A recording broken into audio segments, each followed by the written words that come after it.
Hi folks, and welcome back. This video is all about my Land Rover. I've had a love-hate relationship with these vehicles for most of my adult life. Since buying my first one at the age of 20, a knackered old Series 3, which drained just about all the money I had and certainly all of my time, I've had several over the years. This one is reasonably luxurious. It's got coil suspension, it's got power steering, it's got a turbo, it's even got winding windows. This is my everyday vehicle. I use it for work, for getting to work, for transporting things around. I use it at the weekends when I'm out having fun. So why a Land Rover? Well, it could be down to the luxurious driving experience, all the comfort you could possibly want from such a well-built piece of British classic engineering, the close attention to detail, the build quality, the little luxurious touches that you might expect from a vehicle leaving the Solihull production line. Or it could be the solid reliability of such a marvel of quality engineering. Always starts, never breaks down, and doesn't need constant tinkering and maintenance to get you from A to B. Just fill it up and go. You'll never need to lift the bonnet. The simple truth is, I just love Land Rovers. Despite the tinnitus, the smell, the shivering in the winter, the rain that always comes in, the constant oily hands and the other quirks, they're great fun. A true no-frills utility vehicle that you can load up with mountains of gear, chuck a load of boats on the roof and go just about anywhere. Luckily, I enjoy getting the spanners out. I've spent countless long hours keeping this old girl going, and if I wasn't the sort of person that doesn't mind getting his hands dirty, it would have cost me a small fortune to keep on the road. She is a needy vehicle. Old Land Rovers are simple. It's old-fashioned mechanical engineering, nuts and bolts, that can be fixed by the side of the road without a laptop and a suitcase full of specialist tools. I've been asked lots of times about this Land Rover and the conversion I did to it, so I thought I would make this video and give you a little guided tour.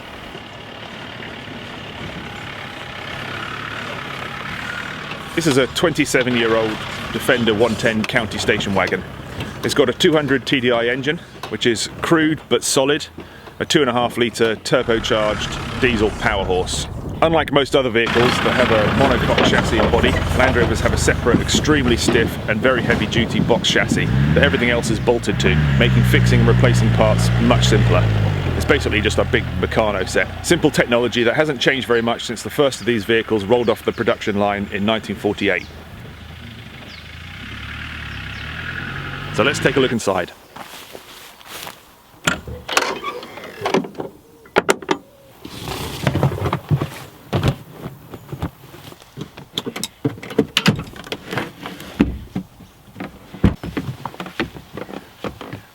On the right hand side here, I've got a range of cupboards. These are great because I can keep things in there while I'm driving along. It stops them moving around in the back of the Land Rover, but I can keep things out of sight. So tools or any gear or whatever I don't want people to see, prying eyes to see, can just stay closed away, out of sight in these cupboards, and it works well. I've got sliding cupboards at the top here with a couple of crates in that contain spare gas, and I'll come back to that in a minute. First aid kits. And in the other side, I've got a few other essential bits and pieces. I carry a folding saw, a folding shovel, a small hatchet, some auxiliary lighting, and a 24-hour ration pack for emergency use. In the winter time, people get stuck all the time.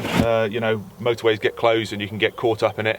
And at least I know that I've got food in here that I can heat up, hot food, to keep me going through a cold winter's night. The next cupboard down is a drop-down cupboard, and I've got a very crude leg to hold it in that flat position there. So I can use this for working on. If I'm out doing some car-based camping, you know, I can set my laptop up on here.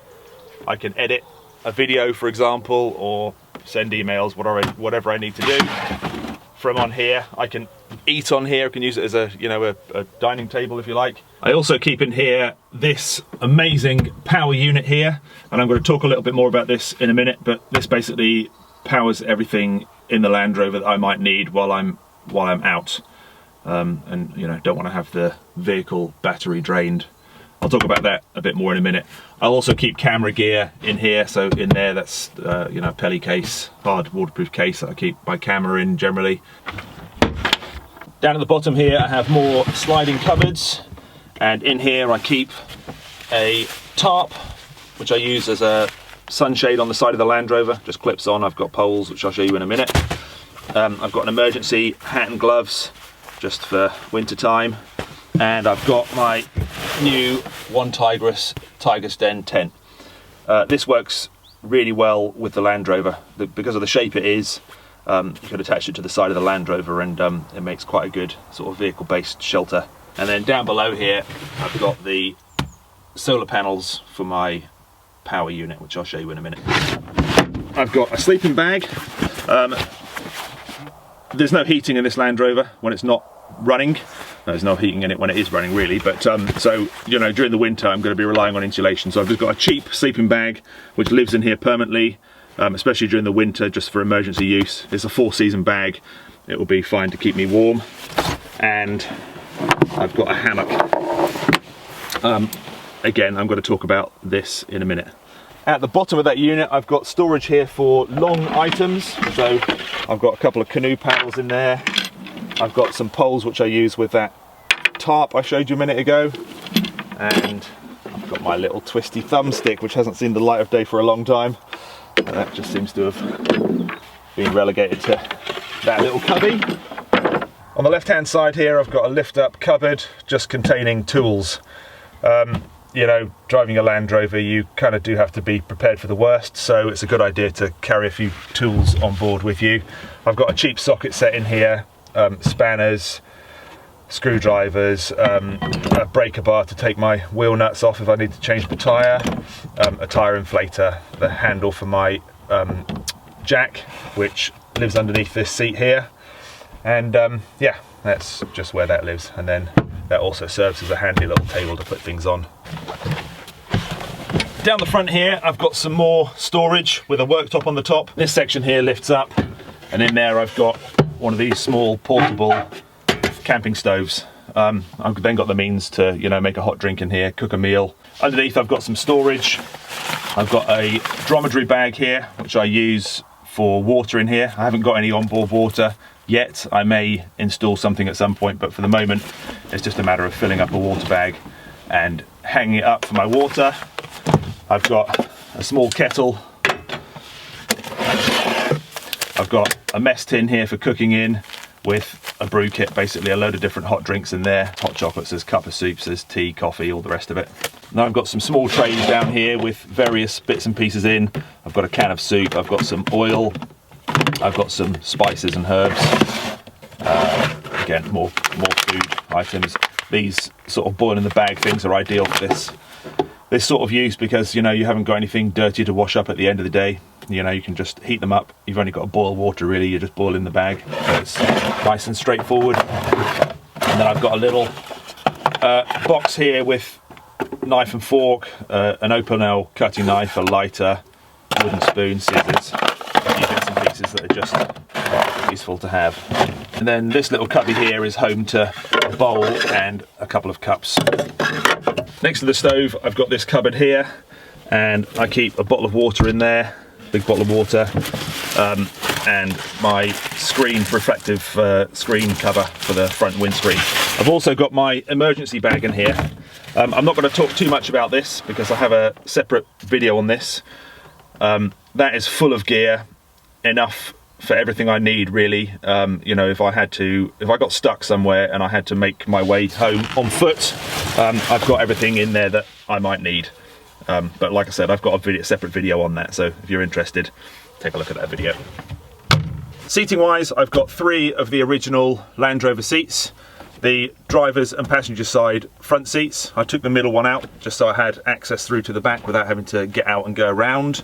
And I've got one of the second row seats still in. So these are all forward facing seats you can sit in while you're actually driving along with belts and everything. The middle seat in the second row here I have, and that can go in as and when I need it. So if I'm going to be taking another person anywhere, then this just clips in. At the back here I've got a side facing seat, which I can use when the vehicle's not in use. This can't be used as a travelling seat because there's no belt and it's sideward facing. Somewhere comfortable to sit if I'm working at this drop down desk. It's good, it works pretty well. This came out of a Discovery. I picked this up second hand, and it fits in here a treat. the back door I built this drop down unit so I can put my stove on there and cook al fresco if I feel like it. Although this isn't a camper conversion, I did want to be able to spend the night in here if I needed to. So I've done a few things in here just to make it comfortable for a night or a few nights if needed. I recovered the original head lining because the original had started to sag, as they all do in old Land Rovers, and this new sort of stick-on carpet material has better insulating qualities. I put curtains all the way around, which help hugely to keep the temperature in here comfortable, especially in the summer, and I've got a reflective screen that goes on the inside of the front windscreen. For sleeping, I played around with all sorts of different ideas before deciding to keep it Land Rover simple, and I've just got a hammock. It's only ever going to be me sleeping in here, me and Maggie, and there's plenty of space on the floor for Maggie, and my hammock just clips up. Installed heavy-duty eyelets at the front, just above the windscreen, and at the back, above the back door, and my hammock just clips to them. Simple and comfortable.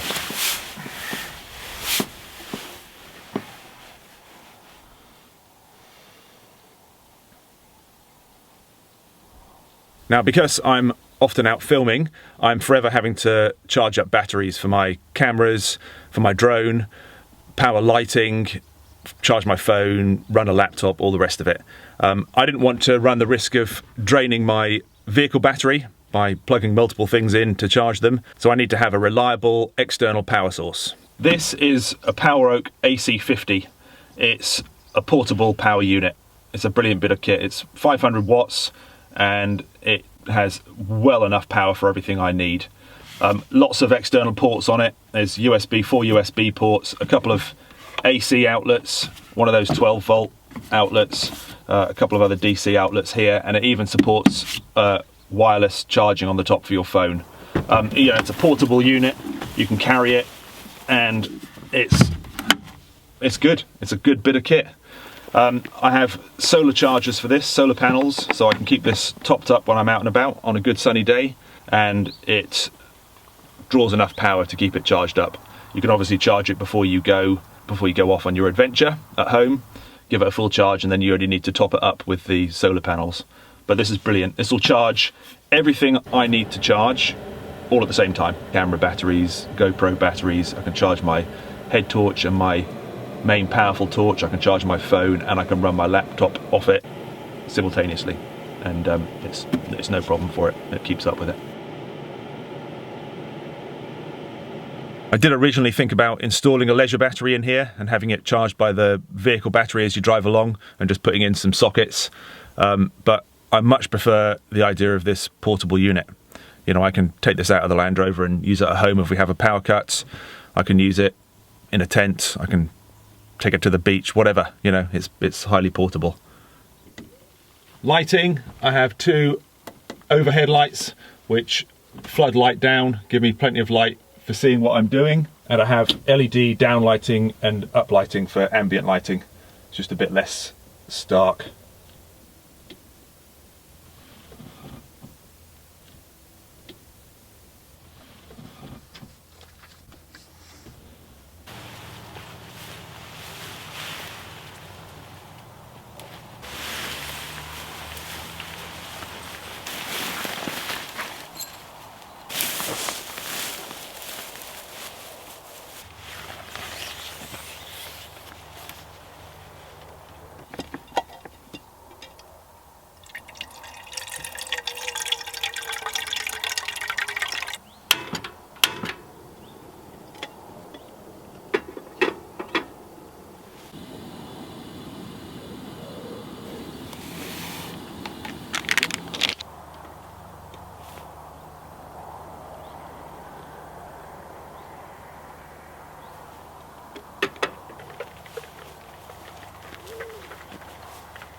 So I've got the option of sleeping inside the Land Rover if the weather is particularly bad, or if I'm not able to put up some sort of tent next to the Land Rover, or I can set up my tiger's den like this.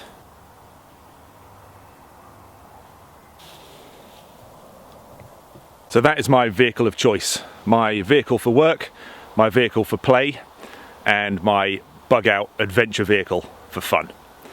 They're not everybody's cup of tea, you know.